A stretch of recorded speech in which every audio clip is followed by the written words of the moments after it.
আসসালামু আলাইকুম। আশা করি সবাই সুস্থ আছেন, ভালো আছেন। সবাইকে জানাচ্ছি আন্তরিক শুভেচ্ছা। বাংলাদেশের সর্ববৃহৎ online medical platform axis medical স্কুলের পক্ষ থেকে আজকে আমরা নতুন একটি ক্লিনিক্যাল সেশন নিয়ে চলে এসেছি, যেখানে আমরা ডিসকাশন করব পাররেক্টাল ব্লিডিং নিয়ে। আমি হোস্ট হিসেবে আছি Jannatul Ferdous Kalpana, Shahabuddin medical college, session 15-16। সাথে আছেন একজন অভিজ্ঞ চিকিৎসক, আমাদের সবার প্রিয় Mohammad Nazmul Haque Masum sir. Masum sir general and colorectal surgeon এবং কর্মরত আছেন ঢাকা মেডিকেল কলেজে অ্যাসোসিয়েট প্রফেসর হিসেবে। আমরা স্যার থেকে আজকে পাররেক্টাল ব্লিডিং নিয়ে অনেক কিছু জানবো। দর্শকবৃন্দ, যারা শিক্ষার্থীরা দেখছেন তাদেরকে আরো বলে রাখি, আপনারা চাইলে যে কেউ এই টপিক নিয়ে যে কোনো কোশ্চেন করতে পারেন সরাসরি কমেন্ট করার মাধ্যমে। আর দেরি না করে চলুন স্যারের কাছে চলে যাওয়া যাক। আসসালামু আলাইকুম স্যার। স্যার কেমন আছেন?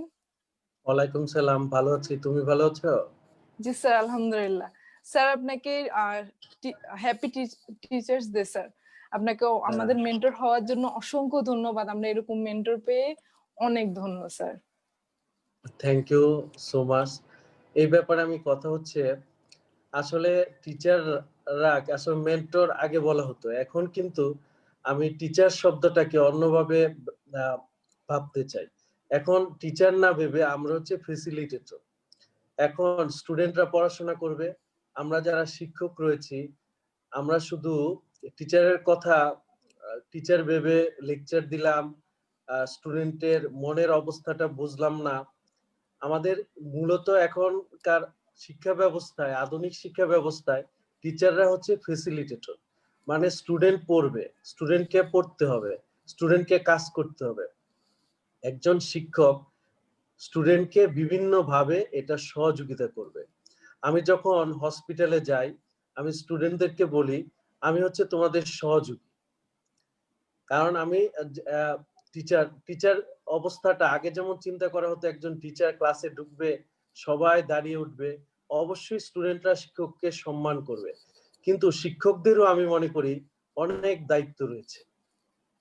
আমি যখন শিক্ষক হব, অনেক ক্ষেত্রে দেখা যায় শিক্ষকরা স্টুডেন্টদেরকে খুব কঠিনভাবে পরীক্ষা নিচ্ছে, অনেক স্টুডেন্ট ফেল করছে। আমি মনে করি এই ক্ষেত্রে স্টুডেন্টের ব্যর্থতার জন্য দুঃখ পাওয়া উচিত, আমি একজন শিক্ষক হিসেবে বেশি দুঃখ পাই। আমার মনে হয় টিচারকে স্টুডেন্টকে যখন ঠিকমতো পড়াবে, গাইড করবে, তখন স্টুডেন্ট তো ফেল করবে না। এখন সেই জিনিসটা আমাদের নিয়ে আসতে হবে।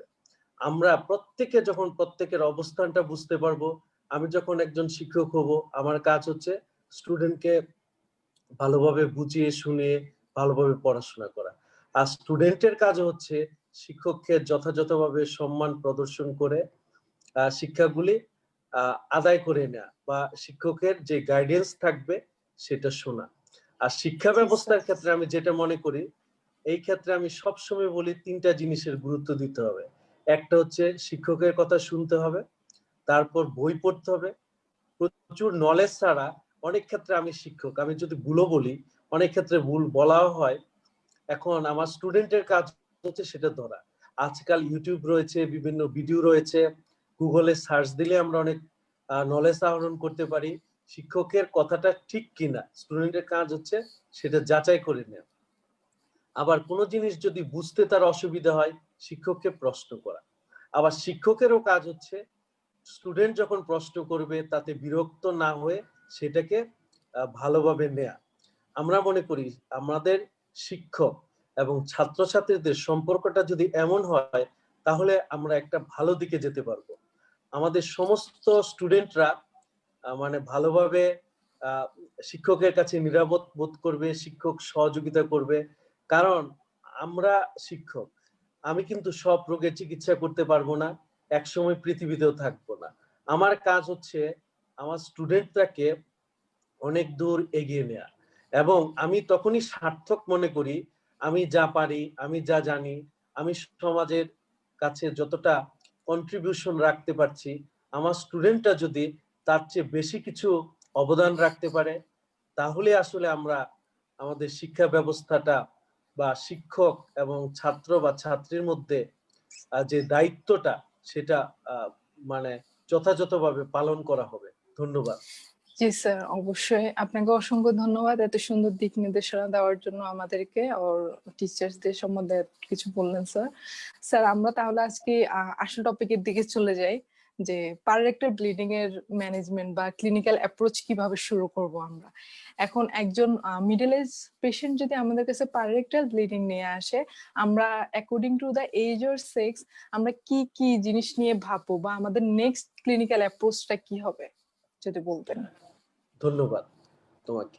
এইরকম প্রবলেম নিয়ে আসতে পারে, এটা যেমন একটা পরীক্ষার প্রশ্ন হতে পারে, আবার তুমি যখন প্র্যাকটিস করবা, হসপিটালে রুগী দেখবা, এরকম প্রবলেম নিয়ে আসতে পারে।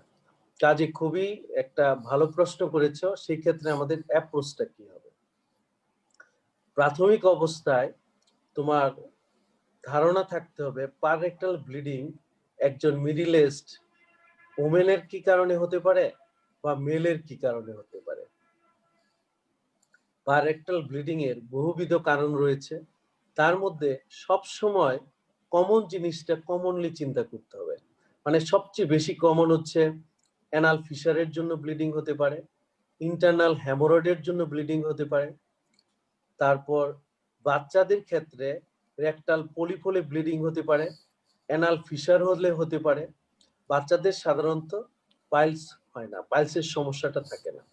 আবার অ্যাডাল্ট পার্সনের ক্ষেত্রে অ্যানাল ফিশার, হেমোরয়েডের পাশাপাশি কারো যদি পলিপ থাকে তার জন্য হতে পারে, রেকটাল ক্যান্সারের জন্য ব্লিডিং হতে পারে, ইনফ্লেমেটরি বাউল ডিজিজ যেমন আলসারেটিভ কোলাইটিস অথবা ক্রনস ডিজিজ, তার জন্য ব্লিডিং হতে পারে, ডাইভার্টিকুলাইটিস এর জন্য ব্লিডিং হতে পারে, কিংবা একটা পেশেন্টের ডিসেন্ট্রি হলেও ব্লিডিং হতে পারে, সলিটারি রেকটাল আলসার হলেও ব্লিডিং হতে পারে।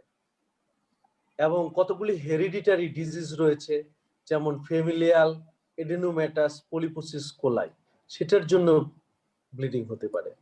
কারণ পাররেক্টাল ব্লিডিং এর বহুবিধ কারণ। এখন এই ব্লিডিংটা কেন হচ্ছে সেটা খুঁজে বের করতে হবে।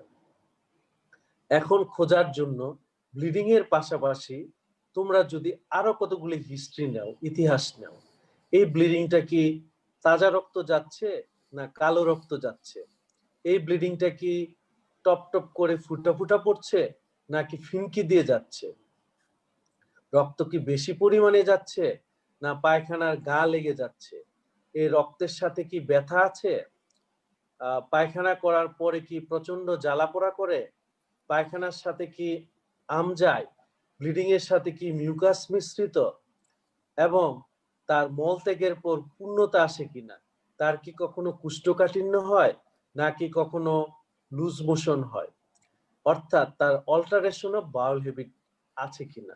অর্থাৎ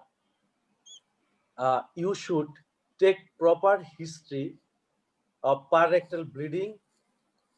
The bleeding is fresh or altered color, if any association with the bleeding of any pain or mucus, bleeding is fresh blood, or parectal bleeding, uh, bleeding in jets, অর্থাৎ ফোর্সফুলি ব্লিডিং হচ্ছে কিনা এবং bleeding mixed with mucus কিনা, এটার সাথে alteration of Baul habit আছে কিনা, এই সমস্ত হিস্ট্রিগুলি নিতে হবে। এবং ব্লিডিংটা কতদিন যাবত, এটা কি ছোটকাল থেকে না হঠাৎ করে হচ্ছে। এখন একটা পেশেন্টের যদি পাররেক্টাল ব্লিডিং এর কথা বলে, কিন্তু তার চেয়ে বেশি বলে মলত্যাগের পর তীব্র জ্বালা পোড়া করে, মনে হয় যেমন ছিঁড়ে গেলে বা ফেটে গেলে যেমন হয় তেমন জ্বালা পোড়া করে, কিন্তু রক্তটা খুব বেশি যাচ্ছে না, পায়খানার গায়ে লেগে থাকে। তখন আমার মাথায় আসবে এটা হয়তো অ্যানাল ফিশারের সমস্যা হতে পারে। কারণ কারো যদি ইন্টারনাল হ্যামোরয়েড হয় সেই ক্ষেত্রে কিন্তু ব্লিডিং হয়, কিন্তু ব্লিডিং এর সাথে তেমন কোনো ব্যথা থাকে না। রুগীরা বলে আমার বাথরুম করতে গেলাম, বাথরুমের পরে যখন কমোডের দিকে তাকালাম দেখলাম অনেক রক্ত গেছে, একদম তাজা রক্ত গেছে। কারণ হচ্ছে ইন্টারনাল হ্যামোরয়েড গুলি থাকে সাধারণত ডেন্টেড লাইনের উপরে, এই ক্ষেত্রে সাধারণত পেনের কোনো সেন্সেশন থাকে না। এই ইন্টারনাল অ্যানাল কুশন গুলি যখন ফেটে যাচ্ছে তখনই আমরা কিন্তু এটাকে বলা হয় হেমোরয়েড। অ্যানাল কুশনগুলি কিন্তু সবারই থাকে, যেটা নাকি অ্যানাল কন্টিনেন্সে হেল্প করে, অর্থাৎ পায়খানা ধরে রাখতে সহায়তা করে।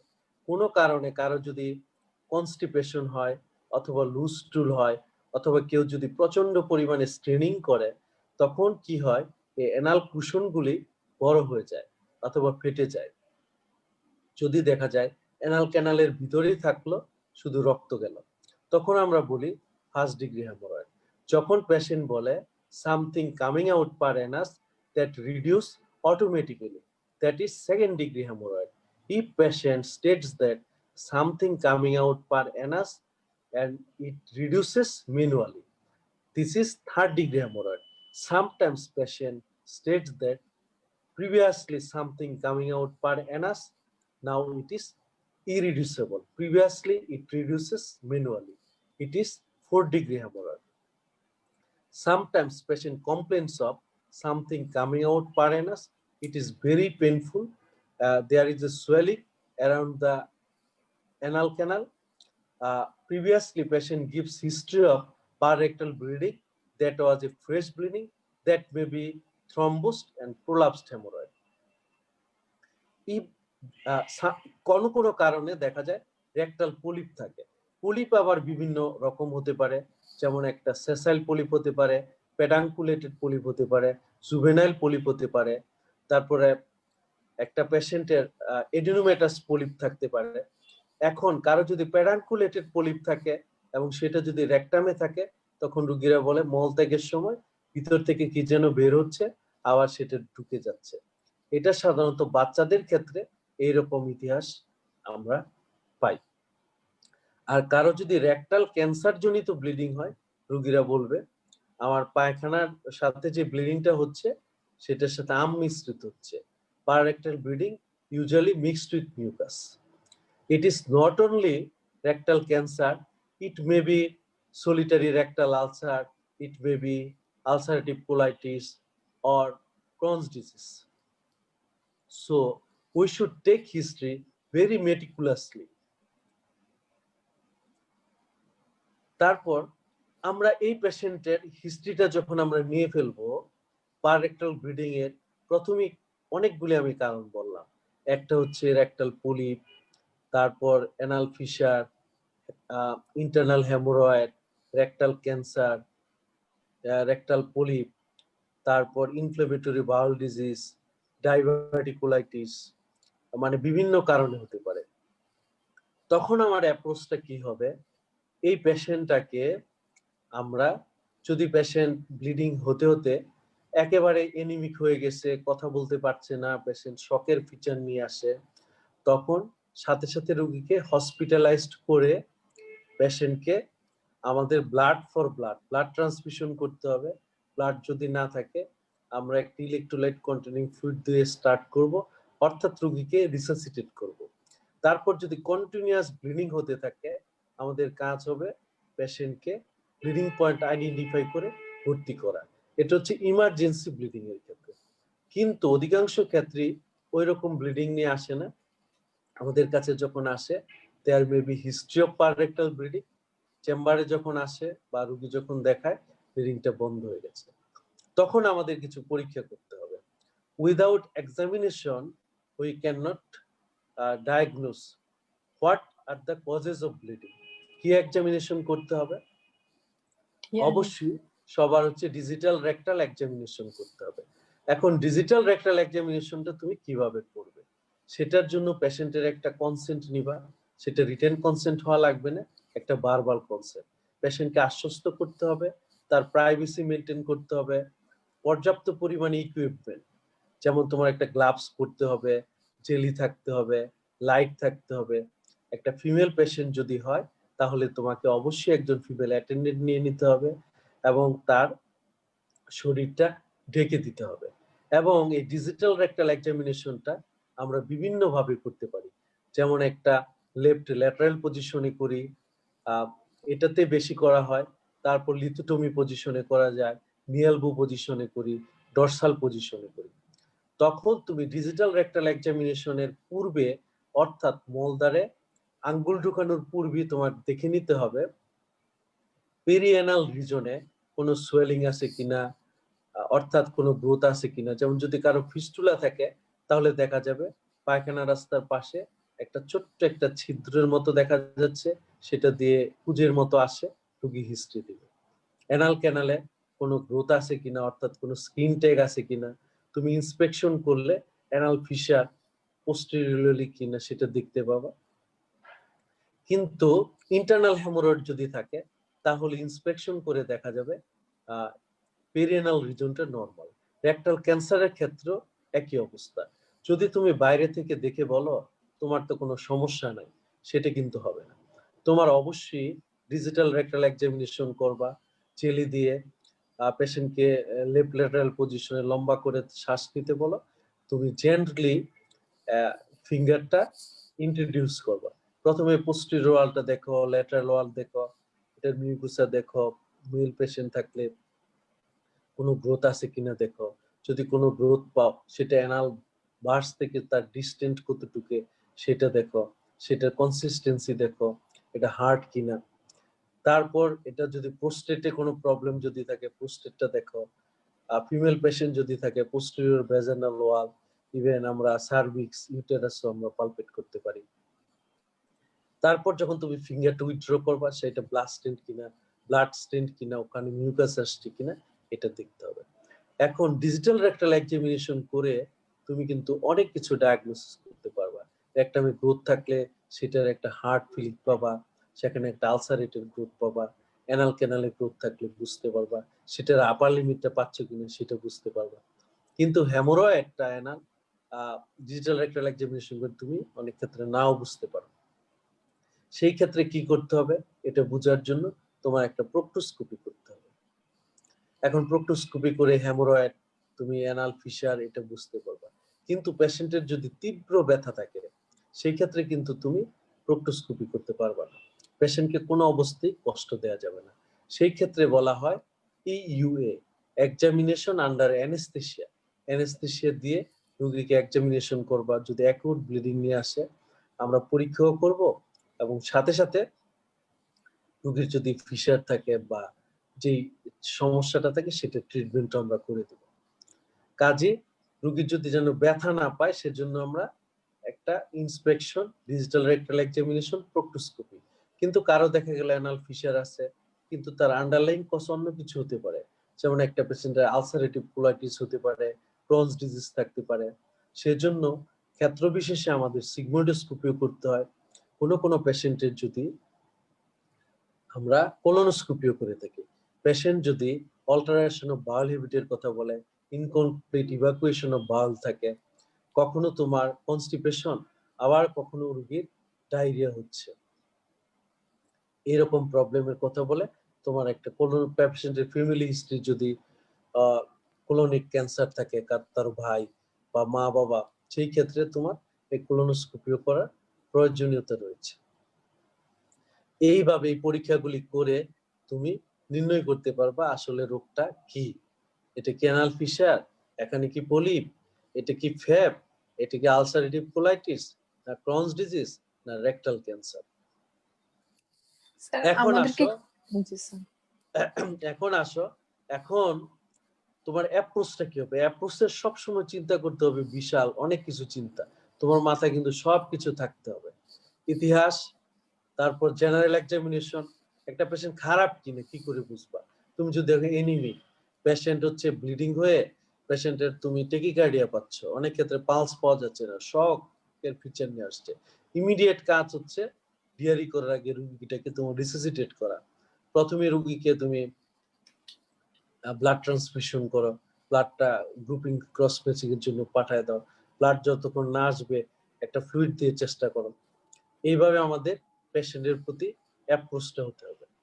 তারপর তুমি ইনভেস্টিগেশনে আসবা, তারপর পেশেন্টের তুমি ডায়াগনোসিস করে ফেললা এই কারণে হচ্ছে। ধন্যবাদ। জি স্যার, থ্যাংক ইউ স্যার।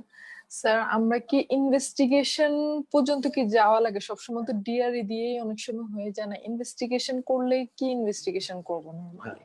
না, এখন সেটি তো বললাম, তুমি অ্যানাল ক্যানালের ক্ষেত্রে ডিআরই অবশ্যই তোমার প্রোক্টোস্কোপি করতে হবে, সিগময়েডোস্কোপি। আমি যদি পার রেক্টাল এক্সামিনেশন বলি, পার রেক্টাল এক্সামিনেশনের পার্ট হচ্ছে একটা perianal inspection, digital rectal examination, proctoscopy and sigmoidoscopy. এখন অধিকাংশ ক্ষেত্রে আমাদের এগুলি করা হচ্ছে না, সেজন্য আমরা অনেক ডায়াগনোসিসও ভুল করি।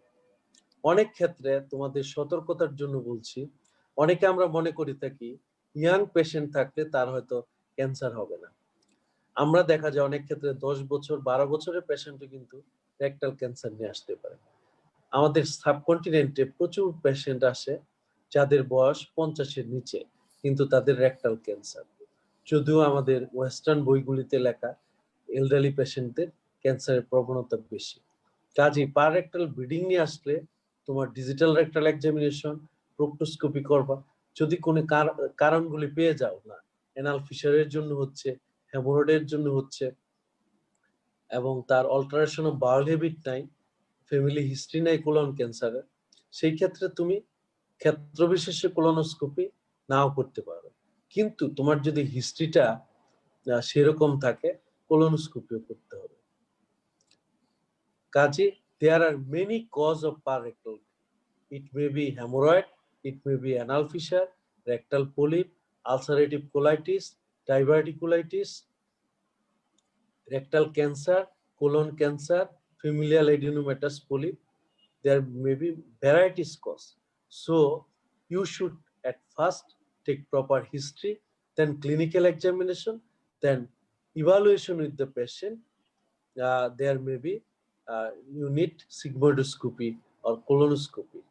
If there is a cancer in the rectum, there may be another cancer in the ascending colon or cecum, that uh, that is synchronous lesion. So every 5% patient may be different site cancer. So we should perform colonoscopy.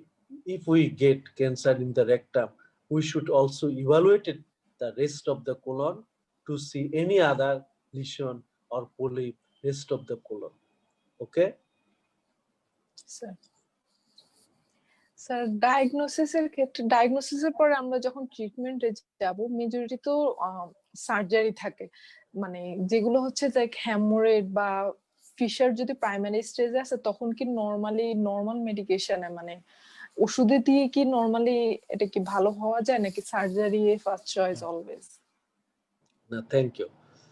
এখন treatments depends on what is your diagnosis.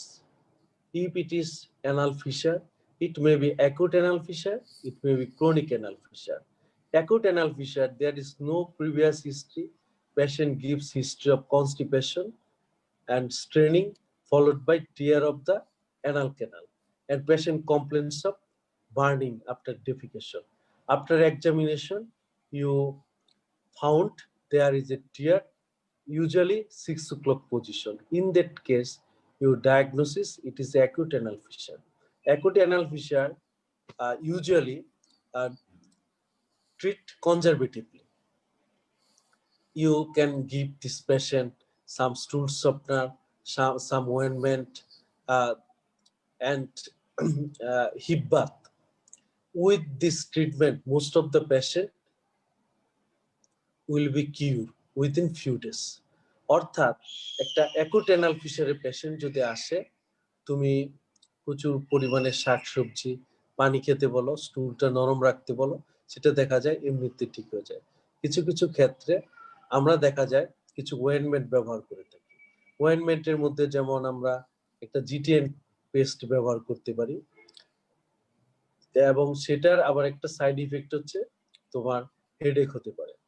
এবং কিছু ক্ষেত্রে আমরা লিগনুকেন ব্যবহার করি, একটা local anaesthetic agent হিসেবে কাজ করে। আমরা টিলটায়াজিম ইউজ করতে পারি, বিভিন্ন রকম ওয়েনমেন্ট পাওয়া যায়, এগুলি ব্যবহার করতে পারি। আবার কিছু স্টুল সফটওয়্যার ইউজ করি যাদের কনস্টিপেশন থাকে, টেলাক্টোলুজ জাতীয়, এবং স্পারগুলা হাক্স খেতে বলি। এতে করে মোস্ট অফ দ্য পেশেন্ট তোমার কিউর হয়ে যায়, তাদের অপারেশনের প্রয়োজন হয় না। যেহেতু অ্যানাল ফিশার একটা বিনাইন ডিজিজ, এতে কিন্তু first line treatment is not operation. More than 90% patient will cure with conservative treatment, modification of their lifestyle. If some patient take plenty of water, regular vegetables. He makes his stool soft and his bowel habit is regular. In that cases, the ulcer will heal uh, within short period time. If patient suffers it is frequently, patient hamper his or her regular activities. অর্থাৎ পেশেন্টের যদি দেখা যায় কিছুদিন পরপরই তার ব্যথা, জ্বালা যন্ত্রণা, রক্ত যাচ্ছে, সে রেগুলার কাজকর্ম করতে পারছে না এবং কনজারভেটিভ ট্রিটমেন্টটা ফেল করলো এবং ডায়াগনোসিস হচ্ছে অ্যানাল ফিশার, সেই ক্ষেত্রে আমরা অপারেশন করে থাকি। অপারেশনটা তোমার করা হচ্ছে যেই দুইটা স্পিংটার থাকে আমরা জানি, ইন্টারনাল অ্যানাল স্পিংটার আর এক্সটার্নাল। আমরা ইন্টারনাল অ্যানাল স্পিংটারটা কেটে দেওয়া হয়, এতে করে অ্যানাল ক্যানালটা রিল্যাক্স হয় এবং এই অপারেশনটার নাম হচ্ছে ল্যাটারাল ইন্টারনাল স্পিংটারোটমি, সেটা করে থাকি। সেটা আবার বিভিন্ন মেথডে করা যায়।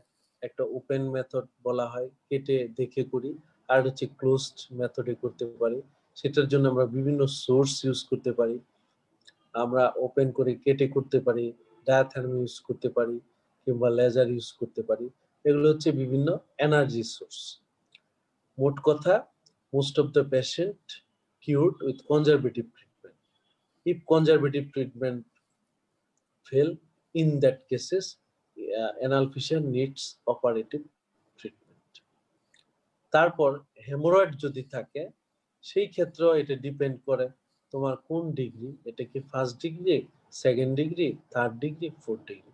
কারো যদি ফার্স্ট ডিগ্রি হেমোরয়েড থাকে, there are many options of hemorrhoid treatment. Some are conservative, some are simple office procedure, some are operative treatment.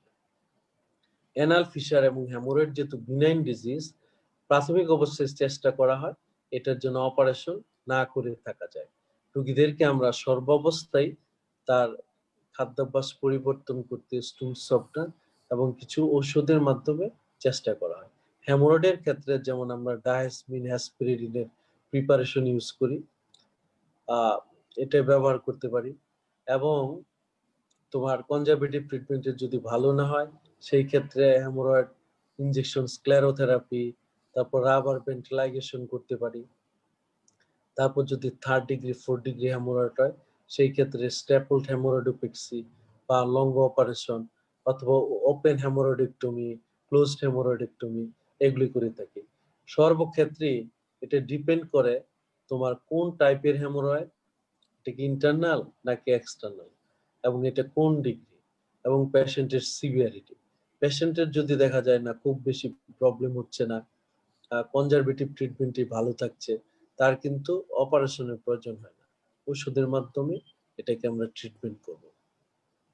এবং রোগীকে ভয়ও দেখানো যাবে না। হেমোরয়েড থেকে সাধারণত কখনো ক্যান্সার হয় না, অ্যানাল ফিশের থেকে হয় না। ক্যান্সারটা হচ্ছে ডিফারেন্ট আরেকটা ডিজিজ।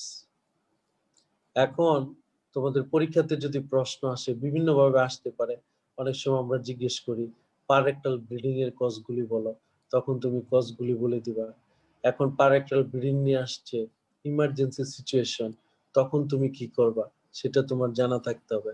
একটা পেশেন্টের পারেক্টাল ব্লিডিং তুমি কিভাবে ইভালুয়েট করবা, সেটা যেগুলি বললাম, এই তথ্যগুলি তোমার মনে রাখতে হবে। তারপর অ্যানাল ফিশার একটা শর্ট নোট আসতে পারে, সেই ক্ষেত্রে অ্যানাল ফিশারের কজগুলি তোমার বলতে হবে। তারপরে এই পেশেন্টের আমাদের সিমটম কি থাকবে, এক্সামিনেশন ফাইন্ডিংস কি হবে, তার ট্রিটমেন্ট কি হবে। ট্রিটমেন্টের ক্ষেত্রে অবশ্যই তুমি কনজারভেটিভ আবার সার্জিক্যাল ট্রিটমেন্ট আলাদা আলাদা ভাবে লিখতে হবে। তারপর হেমোরয়েড যদি আসে, সেটার উত্তরও তোমার এইভাবে লিখতে হবে। জি স্যার, ধন্যবাদ। স্যার, আমাদের মেজরিটি পেশেন্টের ক্ষেত্রে দেখা যায় যে ডিজিটাল রেকটাল এক্সামিনেশনের জন্য কনভিন্স করাটা একটু কষ্টকর হয়ে যায়। তো ওই ক্ষেত্রে আমাদের যে কার্সিনোমা অফ রেকটামটা তো মোস্ট সিভিয়ার, আর হচ্ছে যে অ্যাডভান্স স্টেজে আমরা নরমালি পাই। ওটা প্রাইমারি স্টেজে হচ্ছে ডিআরইটা করা সম্ভব হয় না অনেক সময়, বা পেশেন্ট করতে চায় না। ওই ক্ষেত্রে কি হিস্ট্রি শুনে এরকম কোনো ওয়ার্নিং সাইন আছে যেগুলো শুনে আমরা বিনাইন আর ম্যালিগন্যান্টটা ডিফারেন্সিয়েট করব? না না, কখনই তুমি সেটা করবে না। উইদাউট ডিজিটাল রেকটাল এক্সামিনেশন বা প্রোক্টোস্কোপি কোনো পেশেন্টকে ট্রিটমেন্ট দেওয়াটা ঠিক হয় না। এখন দেখবা অনেক ভুলভাবে অনেকে এটা শিখাচ্ছে, কিন্তু দিস ইজ নট অ্যাকুরেট। আমরা অনেক সময় প্রেগনেন্সির সময় ধরেই নেই এটা হয়তো অ্যানাল ফিশারের জন্য হচ্ছে। দেখা যায় এমনও কিছু পেশেন্ট পাওয়া যায় শুনে শুনে চিকিৎসা দিল, কিন্তু পরে যখন আমরা দেখলাম, যেহেতু আমি কোলোরেক্টাল সার্জারিতে প্র্যাকটিস করি, পেশেন্টের ক্যান্সার হয়ে গেছে। কাজেই তুমি যদি একটা ক্যান্সার আনডায়াগনোসড থাকে, তুমি এমনি চিকিৎসা দিলা, সেই ক্ষেত্রে কিন্তু পেশেন্টের সেই ক্যান্সারটা বিভিন্ন দিকে ছড়িয়ে যাবে। কাজে এটা বলা হয়, তুমি যদি আঙ্গুল দিতে হেজিটেট করো, রুগীর পায়খানা রাস্তায় আঙ্গুল না দাও, দেখা গেল তুমি পায়খানা রাস্তায় পা ঢুকিয়ে দিলা এবং পেশেন্টের পরবর্তীতে বিভিন্ন জটিলতা দেখা গেল। অবশ্যই যারা স্টুডেন্ট আছে পেশেন্টের সাথে তোমার কনভিন্স করতে হবে পেশেন্টের স্বার্থে। তুমি যখন রুগীকে বুঝাবা না, আপনার পায়খানা রাস্তায় এই রোগ হতে পারে, এই রোগগুলি বোঝার জন্য আপনাকে পায়খানা রাস্তায় আঙ্গুল ঢুকিয়ে পরীক্ষা করতে হবে এবং আপনি ব্যথা পাবেন না, কষ্ট পাবেন না। রুগীকে যদি আশ্বস্ত করো, যথাযথ প্রাইভেসি মেনটেন করো, তখন পেশেন্ট কিন্তু কোঅপারেট করবে। এখন আমাদের অবস্থা হয়ে গেছে, আমাদের অনেক স্টুডেন্টরাও করতে চায় না, তারপর যেহেতু প্রাইভেট পার্ট রুগীরাও দেখাতে চায় না, অনেকে তোমাদের কাছে একটা ভুল মেসেজ দিচ্ছে পরীক্ষা না করেও চিকিৎসা করা যায়। আমি মনে করি এটা অত্যন্ত গর্হিত অপরাধ। তুমি একজন চিকিৎসক হিসেবে মানুষের উপকার করতে না পারো, কিন্তু কারো ক্ষতি করা তোমার কোনো রাইট নেই। এজন্যই আবার একটা ডিজিজ যদি তুমি প্রাথমিক অবস্থায় নির্ণয় করতে পারো, সেটার আউটকাম যতটা ভালো, এটা যদি কঠিন হয়ে যায়, সেটার আউটকাম কিন্তু ভালো না। কাজে যে কোনো অ্যাবডোমিনাল অবস্থা কেস আসলো, অবশ্যই তার ডিজিটাল রেকটাল এক্সামিনেশন করতে হবে। একটা ফিমেল পেশেন্ট যদি আসে, সেই ক্ষেত্রে আমাদের ডিজিটাল রেকটাল এক্সামিনেশন, পার ভেজানাল এক্সামিনেশন, এটা হচ্ছে এক্সামিনেশনের পার্ট। তোমাদের এটা কোনোভাবেই এটা বাদ দেওয়া যাবে না। অবশ্যই রোগীর প্রাইভেট পার্ট যথাযথ সম্মান রেখে, প্রাইভেসি মেনটেন করে, পেশেন্টের কনসেন্ট নিয়ে করা যাবে, জোর করে করা যাবে না। রোগী যদি রিফিউজ করে, করতে না চায়, তাহলে পেশেন্টকে বলতে হবে যেখানে করতে চায় সেখানে পাঠিয়ে দিতে হবে। স্যার ধন্যবাদ এত সুন্দর অ্যাডভাইসের জন্য। আমাদের এটা আসলে অনেক বেশি দরকার ছিল। এই প্র্যাকটিসটা অনেকেই অ্যাকচুয়ালি ডিসকারেজ করে বা পেশেন্ট কনভিন্স করাতে আমাদের এত কষ্ট হয়ে যায়, অনেকেই করতে চায় না। এই টাইপের এরকম একটা মেসেজ আসলে অনেক উপকৃত করছেন না, আমি আমাদেরকে। জি তোমার স্যার। সাথে কথা বলি, পেশেন্টকে পেশেন্ট বলা যাবে না। আমি যেটা মনে করি, যেমন প্রথমে তোমাকে বললাম, টিচার মেন্টর না। আমার ভুল থাকতে পারে, আমিও তোমার মতো একজন মানুষ। আমার কাজ হচ্ছে তোমাকে সঠিক পথে ধাবিত করা। আমি যদি বসে বসে মনে করি না আমি গুরুজন, আমি যা বলবো সব স্বতঃসিদ্ধ, তাহলে এই ব্যবস্থার জন্যই কিন্তু আমাদের সমাজ ব্যবস্থাটা আগাচ্ছে না। আমি শিক্ষক হিসেবে আমাদের দায়িত্বটা অনেক বেশি। আমি আজকে শিক্ষক দিবসে আমি নিজে প্রশ্ন করি, আমি কি আমার দায়িত্বটা পালন করছি? আমি প্রত্যেকটা শিক্ষক কি সবিনয়ের সাথে বললাম, আপনি আপনাকে প্রশ্ন করুন, আপনি কি আপনার ছাত্রকে ঠিক মতো পড়াচ্ছেন? আপনি কি ছাত্রকে শিখিয়েছেন? আপনার ছাত্র যে ফেল করলো, পরীক্ষায় খারাপ করলো, তার জন্য কি আপনার দুঃখ বোধ হয়? এই দায়িত্বটার মধ্যে যদি না আসতে পারি, তাহলে তো রোগী চিকিৎসা পাবে না। আমি যদি রোগীকে রোগীর মনে করি, আজকে আমি চিকিৎসক, আমি কিন্তু কালকে রোগী হতে পারি। আমাদের রোগীদের প্রতি যথাযথ সম্মান প্রদর্শন করতে হবে এবং আমাদের অবস্থান, সম্মান, আমাদের কাছে মানুষরা আস্থা নিয়ে আসে, তাদেরকে দেখতে হবে। রুগীকে কখনই হার্ট করা যাবে না।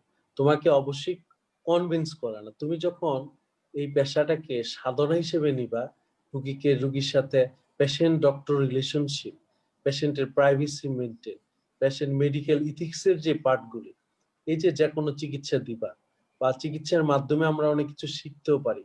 পেশেন্টের প্রথম বলে অটোনমি, স্বাধীনতা। রুগীর স্বাধীনতা আছে, তুমি জোর করে কিছু করতে পারবা না। তার বেনিফিট, তুমি এটা ডিয়ারি করবা, এটা তার লাভটা কি সেটা আমার বুঝাতে হবে। Never harm to any patient. যেমন প্রত্যেকটা প্রসিডিউরের উপকারী দিক আছে, কিছু ক্ষতি দিক আছে, সেটাও তাকে ইনফর্ম করতে হবে। এবং তোমার জাস্টিস, এটা তোমার মাথায় রাখতে হবে। এইভাবে তোমার আগাতে হবে। এই মেডিকেল প্র্যাকটিস, রুগীরা দেখো যখন আমাদের কাছে আসে, তখন মনে করে কি আল্লাহর পরে তোমাকে বিশ্বাস করে, কারণ তোমার জ্ঞান, চিন্তা ভাবনা, চালচলন সেই রকম ভাবে গড়ে তুলতে হবে। তখন তুমি যখন অন্তর দিয়ে কথা বলবা, রুগীকে ফিল করবা, এখন বলা হয় এমপ্যাথি। পেশেন্ট একটা নিজের লজ্জাস্থান তোমাকে দেখাবে তার রোগের স্বার্থে, তার তো নিশ্চয়ই কষ্ট লাগবে।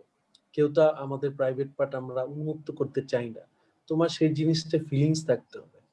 তুমি যদি ব্যাক ব্যাক করে হেসে হেসে বলো, তখন কিন্তু রুগী কখনো দেখাবে না, তোমাকে কোঅপারেট করবে না। তুমি ওই তোমার সম্মানটা পেশেন্টের প্রতি রাখতে হবে। কেন? তোমার এই বিষয়ে যথাযথ জ্ঞান থাকতে হবে। তখনই তুমি কাজগুলি করতে পারবা। আমি সবসময় আমাদের স্টুডেন্টদের বলি, শুধু লেকচার শুনে তুমি ভালো ডাক্তার হতে পারবে না। তোমার ভালো ডাক্তার হতে হলে বই পড়তে হবে, প্রিন্সিপাল মেইনটেইন করতে হবে, লেকচারও শুনতে হবে এবং আমাদের পেশেন্টকে আমি আরেকটু উপসর্গ রাখতে চাই, সম্মানিত রোগী। সম্মানিত পেশেন্টদেরকে তুমি যথাযথ সম্মান দিবা, তখনই কিন্তু তুমি শিখতে পারবা। আদারওয়াইজ তুমি কিন্তু শিখতে পারবে না। এখন তোমাদের যেমন দায়িত্ববোধ রয়েছে, আমাদের আজকে শিক্ষক দিবসে সমস্ত শিক্ষককে আমি মনে করি আমাদের এমন ভাবে আমাদের গঠন করতে হবে যেন তুমি আমাকে অনুসরণ করতে পারো। আর আমাদের একজন শিক্ষক সম্মানিত স্যার, সার্জারি প্রফেসর, আজকে ওনার কথা আমার স্মরণ করতে চাই। সেলিম ভুঁইয়া স্যার ছিলেন, উনি সবসময় বলতেন, always you think you are nobody, one day you will be somebody. তুমি যদি চিন্তা করো তুমি কিছুই না, তখন মানুষের জন্য কাজ করো, তখন তুমি অনেক কিছু করতে পারবা। তখন মানুষ একদিন তুমি বিশেষ কিছু হয়ে যাবে। আর তুমি যদি মনে করো না আমি অনেক কিছু, আমি ডাক্তার, আমি চিকিৎসক, আমি প্রফেসর, ঠিক আছে, তখন তুমি কিন্তু মানুষের হার্টে প্রবেশ করতে পারবে না। তখন তুমি কিন্তু সারা জীবন নোবডি থেকে যাবে। কাজে আমি মনে করি আমাদের জীবনের প্রত্যেকটা ক্ষেত্রে এই যে একে অপরের প্রতি সম্মান প্রদর্শন, তারপরে অটোনমি, তারপর তোমার প্রফেশনালিজম, এই জিনিসগুলো আমাদের অর্জন করতে হবে। বই পড়তে হবে ও মনোযোগী হতে হবে এবং পেশেন্টের প্রতি যথাযথ সম্মান প্রদর্শন করতে হবে। বড়দেরও সম্মান করতে হবে এবং বড়দেরও যথেষ্ট দায়িত্ব রয়েছে নেক্সট জেনারেশনকে গড়ে তোলার জন্য এবং তাদেরকে সহযোগিতা করার জন্য। ধন্যবাদ। জি স্যার, আপনাকে অসংখ্য ধন্যবাদ আমাদেরকে আজকে এতগুলো আমাদেরকে উপদেশ দেওয়ার জন্য। আসলে সবগুলো উপদেশই খুবই কাজের ছিল স্যার। আমাদের এখন ইয়াং জেনারেশনের যে ডক্টর রয়েছেন সবার জন্যই খুব উপকারী উপদেশ ছিল সবগুলোই। স্যার আপাতত আমরা না বাড়িয়ে সেশনের অলমোস্ট শেষের দিকে চলে এসেছি। সেশনটি তাহলে আমরা শেষের দিকে শেষ করে দিই। যদি আপনি ধন্যবাদ আর কিছু তোমাকে। বলতে চান। আবার হয়তো দেখা হবে। আজকে ইনশাআল্লাহ স্যার। শুধুমাত্র অ্যাপ্রোচটা নিয়ে আলোচনা করলাম এবং নেক্সট হয়তো অন্য কোনো প্রবলেম নিয়ে বা একটা রিটেন কোশ্চেন নিয়ে বা একটা সিনারিও নিয়ে আলোচনা করব। ধন্যবাদ। এ পর্যন্ত সবাই ভালো থাকো, সুস্থ থাকো। সবাইকে সালাম ও শ্রদ্ধা জানিয়ে শেষ করছি। আসসালামু জি আলাইকুম।